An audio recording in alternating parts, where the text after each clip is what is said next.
नमस्कार दोस्तों, आइए जानते हैं पराठा सेंटर आप कैसे स्टार्ट कर सकते हैं, पराठे का बिज़नेस कैसे शुरू कर सकते हैं। दोस्तों, अगर आप कम इन्वेस्टमेंट में कोई बिज़नेस शुरू करना चाहते हैं, वो भी खाना-पीना से रिलेटेड, तो पराठा सेंटर एक अच्छा ऑप्शन आपके लिए हो सकता है। दोस्तों, इंडस्ट्रियल एरिया में, ऑफ़िस एरिया में, फिर चाहे वो सरकारी ऑफ़िस हो, गैर सरकारी ऑफ़िस हो, कहीं पे भी, साथ ही आप इसे मेन मार्केट में या फिर कहीं और bus stand, railway station, taxi stand कहीं पे भी स्टार्ट कर सकते हैं। ये बिज़नेस ऐसा बिज़नेस है, आप कहीं भी इसे स्टार्ट कीजिए, बहुत ही अच्छा चलता है।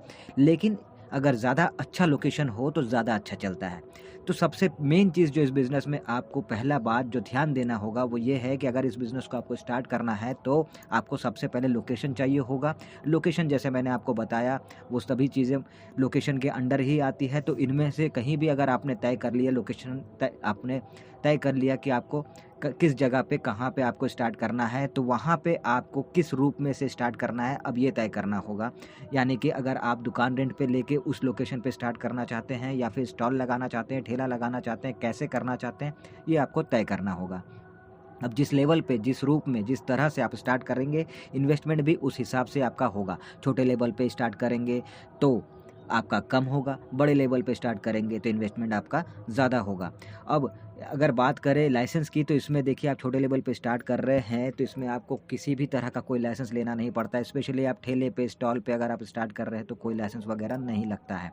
हाँ, अगर आप दुकान रेंट पे लेके बड़े रेस्टोरेंट टाइप में आप इसे स्टार्ट करेंगे तब शायद आपको लगेगा, लेकिन फ़िलहाल अगर छोटे लेवल की बात करें तो आपको उसमें लाइसेंस लेने की कोई ज़रूरत नहीं पड़ती है।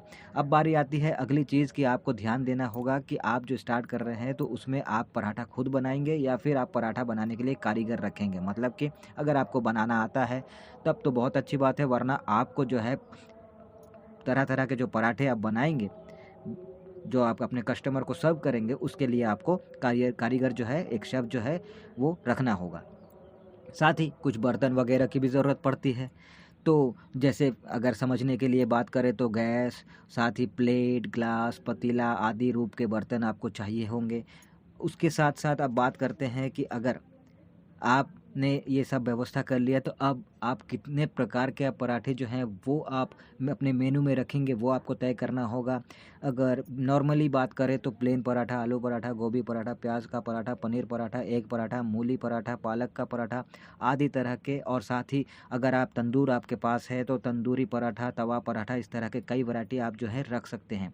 और जितने तरह के पराठे आप जो रखेंगे अपने मेनू में, उसके हिसाब से आपको कच्चे माल का ज़रूरत पड़ेगा। यानी कि जिस तरह के आपके आइटम्स होंगे उस हिसाब से आपके कच्चे माल की ज़रूरत आपको पड़ेगी। बेसिक अगर बात करूँ तो आटा, घी, रिफाइन ऑयल, हरी मिर्च, धनिया, प्याज़, आलू, गोभी, पनीर, मूली, पालक, इस तरह की अन्य सामग्रियाँ आपको लगने वाली हैं।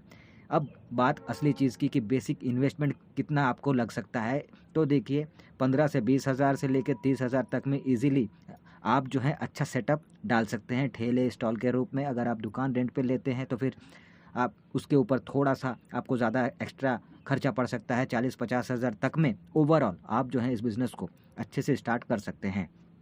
साथ ही आपको अगर बात करें प्रॉफ़िट कितनी होगी इस बिज़नेस में, तो देखिए प्रॉफ़िट जो है एकदम कम लेकर चलते हैं। तो कम से कम में 15,000 से 20,000 तक की ईज़िली इनकम जो है वो आपको इस बिज़नेस में शुरुआती दौर में देखने को मिल जाएगा। जितना अच्छा लोकेशन होगा, उतना अच्छा इनकम होगा, उतने जल्दी आपका बिज़नेस जमेगा और उतना अच्छा आपको इनकम देखने को मिलेगा। और फिर धीरे-धीरे जैसा आपका बिज़नेस जमता जाएगा, बढ़ता जाएगा, तो आपका इनकम जो है वो भी बढ़ता जाएगा और आपका प्रॉफ़िट भी आपको ज़्यादा दिखने लगेगा।